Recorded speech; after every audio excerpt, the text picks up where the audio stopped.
Ito ang dahilan kung bakit ako hindi gaanong nag-entertain ng mga dialogue or debate.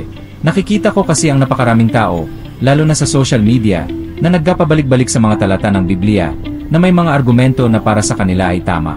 Nagiging opinyon ko lang ito laban sa mga taong ganyan ang ginagawa, just picking scripture verses to fit their views. At ito ay di dapat gagawin dahil ang Biblia ay isang malaking aklat na may maraming mga talata, na kadalasang maaring bigyang kahulugan sa maraming nagbabasa nito sa iba't ibang paraan. Ang kasulatan ay ganap na salita ng Diyos. Ngunit hinihikayat ko ang mga taong nag-iisip na ang banal na kasulatan ang tanging pinagmumulan ng salita ng Diyos na tumingin sa paligid. Tingnan ang pagkakaroon ng banal na kasulatan bilang ang tanging batayan para sa paniniwala ng isang tao ay humantong sa libu-libong iba't ibang denominasyong Kristiyano ito'y dahil sa kanya-kanyang interpretasyon. Kung ang Biblia ay napakadaling maunawaan, bakit mayroon tayong maraming iba't ibang Kristiyanong denominasyon dahil sa kanya-kanyang pagbabasa sa Biblia? Ang eksperimento sa pagbabasa ng Biblia sa personal interpretation ay siyang dahilan na maraming sekta ang nagsulputan. Wala ng pagkakaisa o kalinawan.